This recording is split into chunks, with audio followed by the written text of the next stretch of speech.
Hi everyone, welcome to Studia Academy.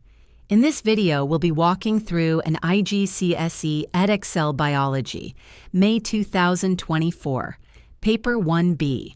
We'll focus on the precise language and keywords the examiners look for, so you can understand exactly how to structure your answers for top marks. Let's dive in. First, an ecology question with a food web from an oak woodland.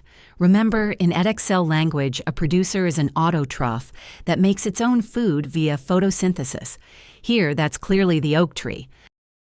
Now we need a 4 trophic level food chain that includes the mouse.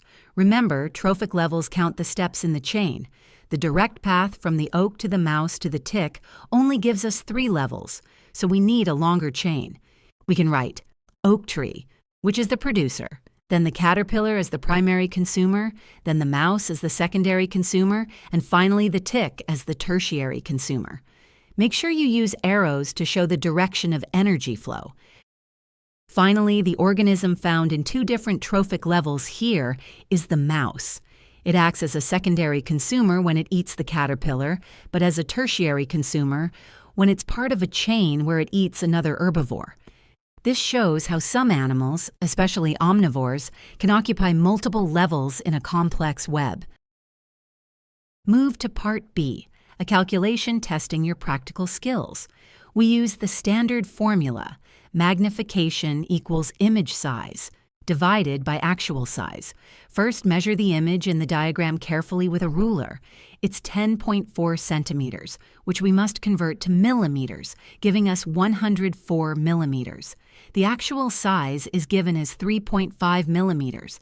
Now, plug it in 104 divided by 3.5 equals approximately 29.7 millimeters. Magnification has no units, and answers are often given to 1 decimal place. Next question links to health. First, the tick absorbs substances from blood. You need to name 2 and state their functions.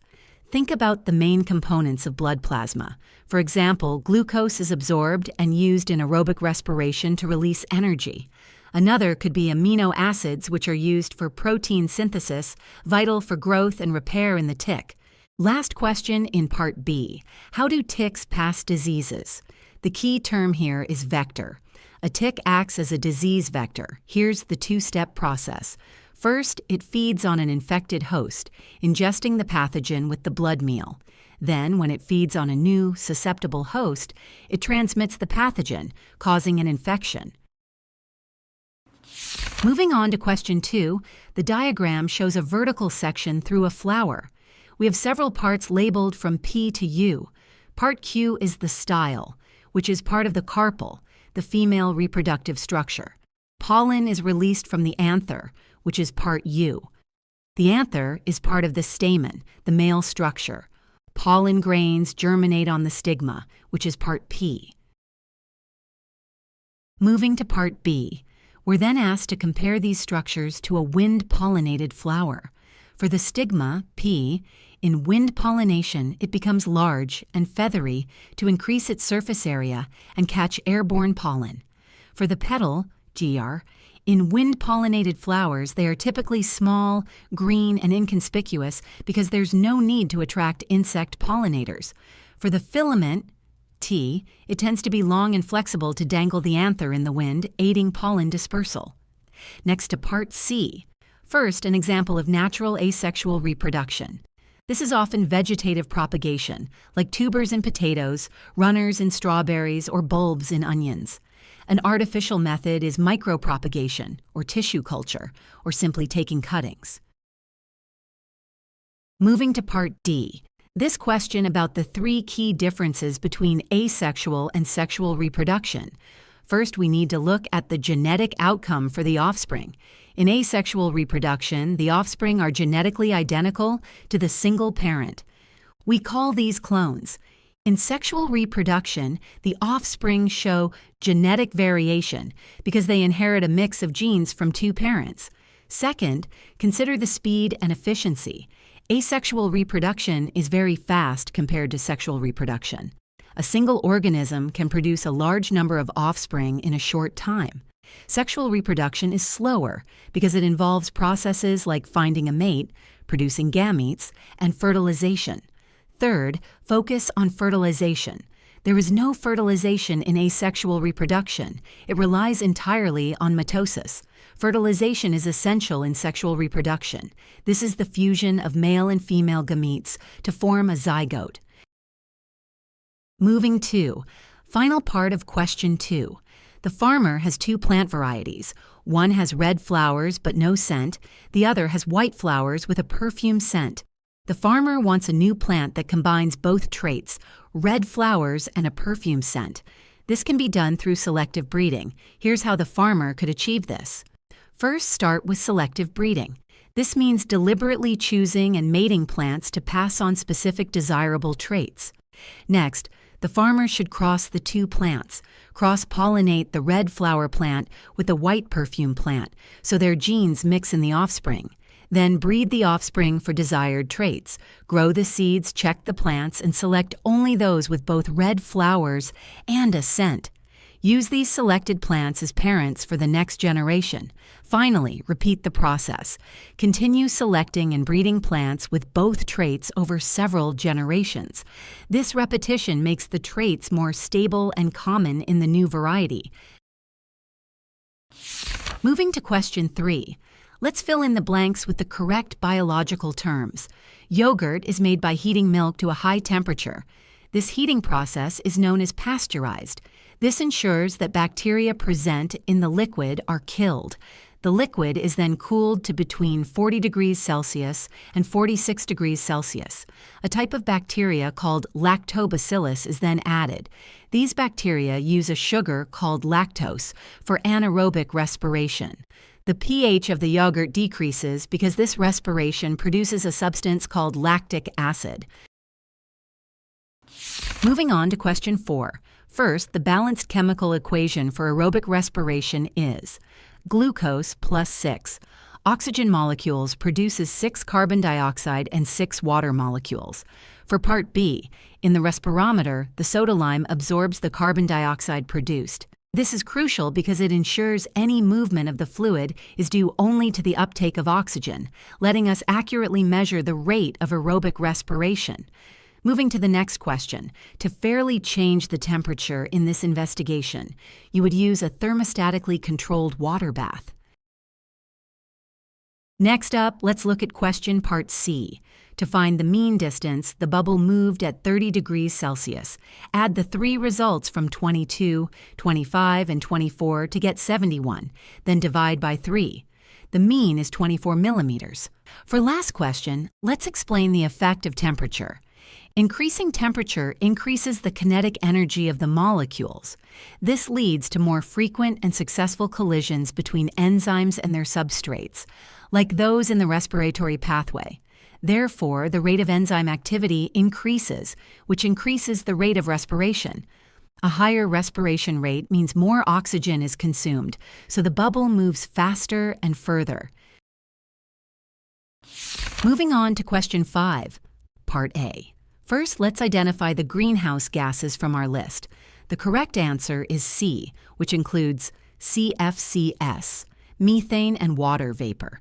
It's important to remember that while oxygen is vital for life, it isn't a greenhouse gas. Next, for part 2, what exactly is the greenhouse effect? Essentially, it's a process where long-wave infrared radiation is emitted from the Earth's surface.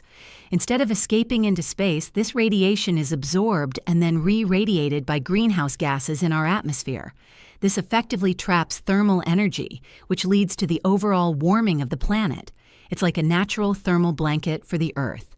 But the increased release of these gases is what's causing the threat to our ecosystems today. Moving on to question part B, first the calculation. In 2020, energy production emitted approximately 110 million tons. To find its percentage of the total, we add up all 4 sources, which comes to roughly 453 million tons. By dividing 110 by 453 and multiplying by 100, we get a result of approximately 24%. Now, let's turn our attention to the final part of question 5. This question asks us to comment on the shifting trends of greenhouse gas sources in the United Kingdom over a 30-year period. It's a great opportunity to connect the data from our graph to real-world environmental strategies. Starting with the big picture, the overall mass of greenhouse gas emissions decreased significantly between 1990 and 2020. If we look back at 1990, energy production was clearly the top contributor. However, by 2020, the landscape had shifted, and transport now leads in the mass of gases emitted. You'll also notice that the disparity or the gap between the highest and lowest sources was far greater in 1990 than it was in 2020, where the levels have become much more closely grouped. So how do we explain these changes? The largest decrease occurred in the energy sector. This is primarily due to a transition toward cleaner alternatives, such as wind and solar power, hydroelectric dams, and the utilization of thermal vents. We also see a drop in emissions from agriculture, which can be linked to a reduction in the amount of cattle being reared. It's a clear example of how policy changes and new technologies can directly impact a nation's carbon footprint. Moving on to question 6, we have an experiment investigating the effect of light intensity on the rate of photosynthesis using pondweed. First, the gas produced during this process is oxygen. Now, within the plant cell, the specialized site for photosynthesis is the chloroplast. For this experiment to be fair, we need to control the abiotic variables. That's the non-living factors. A key one to keep constant would be temperature or the carbon dioxide concentration. Now, let's move to part B. This question asks you to plot a line graph showing the relationship between the distance of the lamp from the beaker and the mean number of bubbles released per minute. This part is worth 5 marks, so there are 5 key things examiners will look for. First, label your axes correctly. The x-axis should be distance of lamp from beaker in centimeters, and the y-axis should be mean number of bubbles released per minute. Don't forget to include the units. Second, choose a uniform and appropriate scale so that your plotted points cover more than half of the grid. Third, plot the points accurately using the mean values from the table. At 2 centimeters, plot 19. At 4 centimeters, plot 15. At 6 centimeters, plot 13. At 8 centimeters, plot 9. At 10 centimeters, plot 8. And at 12 centimeters, plot 5. Fourth, use a ruler to join the points with straight lines, as specified in the question. Finally, ensure your graph is neat and clearly presented. By following these steps carefully, you can score the full 5 marks. Next, question part 2. Looking at the results, when we increase the distance of the lamp, we see fewer bubbles per minute.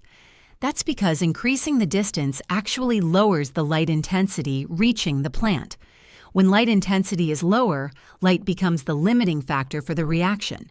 This means the rate of photosynthesis is lower, and as a result, less oxygen is released, which is why we count fewer bubbles.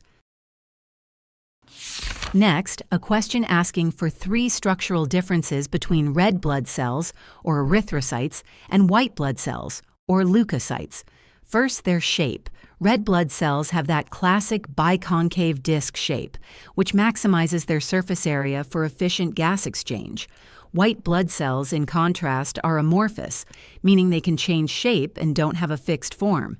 Second, the presence of hemoglobin. Red blood cells are packed with this iron-containing protein to transport oxygen. White blood cells do not contain hemoglobin. And third, the nucleus.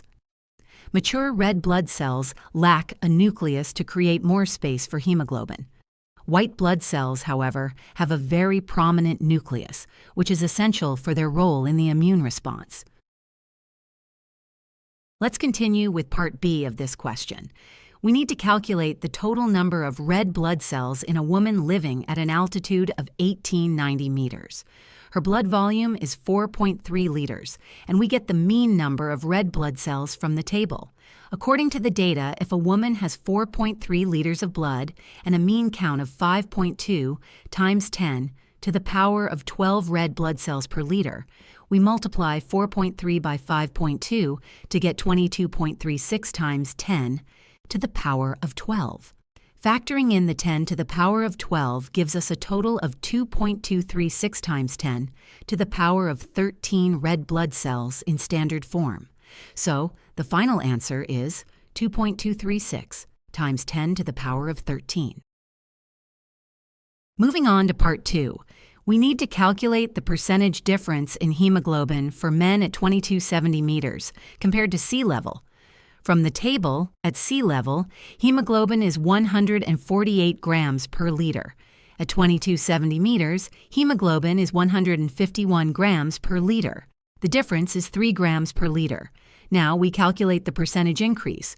We take 3 divided by 148 and multiply by 100. This equals approximately 2.03%. So the answer is approximately 2.03%. These calculations help quantify how blood composition changes with altitude. Move to the final part of question 7. Looking at the data, the relationship shows that hemoglobin mass increases from sea level up to 1,890 meters, and then the rate of increase slows or plateaus. The reason for this initial rise is due to the lower partial pressure of oxygen at altitude. To compensate, the body releases erythropoietin, stimulating the bone marrow to produce more red blood cells. More red blood cells mean more hemoglobin, which increases the blood's oxygen-carrying capacity to sustain oxygen transport. The plateau suggests the body's response has limits. A disproportionate number of participants may not show further increases, possibly due to individual variation or the body reaching maximum adaptation. Moving on to question 8, which focuses on genetics and cystic fibrosis. Cystic fibrosis is a condition caused by a recessive allele. A recessive allele is one that is only expressed in the phenotype when an individual has 2 copies of it, in other words, when they are homozygous for it. Now, looking at part B and the pedigree diagram, individuals A and B are unaffected but have an affected child, C. This means A and B must both be heterozygous carriers, so their genotypes are FF. Their child, C, has cystic fibrosis and must be homozygous recessive, which is FF. So A, FF, B, F, C, FF. Let's move on to the next part of the question. If we look at individuals E and F in part B, both are unaffected but have an affected child in the pedigree, so they are also heterozygous, FF. If they were to have another child, we'd set up a genetic diagram. Parents, FF times FF, gametes, F and F from each, possible offspring genotypes, FF, FF, FF, FF. This gives a phenotypic ratio of 3 unaffected to 1 affected, with only the homozygous recessive FF showing the condition. That covers the key ideas for this genetics question. Let's finish up question 8 with part C. Cystic fibrosis affects multiple body systems. First, its effect on digestion. The thick mucus blocks the pancreatic duct. This prevents crucial pancreatic enzymes like amylase for starch, protease for proteins, and lipase for lipids from reaching the small intestine. The result is severely reduced digestion and absorption of these nutrients, which can lead to malnutrition. Second, its effect on reproduction. Thick mucus in the cervix acts as a physical barrier. This impedes the movement of sperm, preventing them from reaching the ovum in the oviduct or fallopian tube. This significantly lowers the chance of fertilization and therefore pregnancy. Let's move on to question 9, which is about an experiment investigating the effect of mineral ions on plant growth using duckweed. For part A, we need to state 2 variables the students kept constant. To ensure a fair test, the students controlled several control variables. From the method, we can see they kept 2 very important factors the same. The first was the initial number of leaves on each duckweed plant. They all started with the same number to standardize their initial size and health. The second was the time. All plants were grown for exactly 4 weeks before any measurements were taken. Keeping these factors constant means any differences in growth can be confidently linked to the minerals, not other factors. For part 2, explain why they used a complete mineral solution instead of distilled water. This decision was crucial for establishing a valid control. Using distilled water, which contains no minerals, would introduce a confounding variable. A plant in distilled water would be deprived of all essential ions, not just the specific one being tested, such as nitrate or magnesium. The complete mineral solution provides all the ions necessary for processes like protein synthesis and chlorophyll production. Using it as a baseline allows the students to accurately observe the specific effect caused by the absence of just one mineral ion. Move to Part 3. Explain why the jars were kept in sunlight. The jars were kept in sunlight to enable photosynthesis. Sunlight provides the energy required for plants to convert carbon dioxide and water into glucose. This glucose is then used in respiration to release energy for growth and other cellular activities. If the jars were not kept in sufficient light, photosynthesis would be limited, stunting plant growth and making it impossible to fairly assess the impact of the missing mineral ions. Keeping all jars in the same light ensures it is not a limiting factor. Now, question Part 4. State the independent variable. The independent variable is the factor deliberately changed by the investigators. In this experiment, it was the specific mineral ion that was missing from each otherwise complete solution. They tested solutions lacking nitrate ions, magnesium ions, and iron ions, with the complete solution serving as the control. Part B asks for the difference between quantitative and qualitative results. Simply put, quantitative results are based on numbers and can be measured. For example, the total number of leaves in the table is quantitative. Qualitative results, like judging leaf size or leaf color, are more subjective and descriptive, which means they are prone to biases. For Part 2, we must comment on the students' results. This involves identifying trends in the data and using our understanding of plant minerals to explain them. First, look at Solution A, the control lacking no minerals. It has the highest total number of leaves at 13, large leaf size, and the darkest green color with a score of 4. This is the expected healthy result, as the plant has all the essential mineral ions it needs. Now compare this to the plants grown in solutions lacking specific minerals. Solution B, lacking nitrate, has only 7 small leaves and a pale color score of 2. This shows nitrate is vital, as it's needed to make amino acids for proteins and for chlorophyll synthesis. Solution C, lacking magnesium, has 8 medium leaves, but is also pale with a score of 2.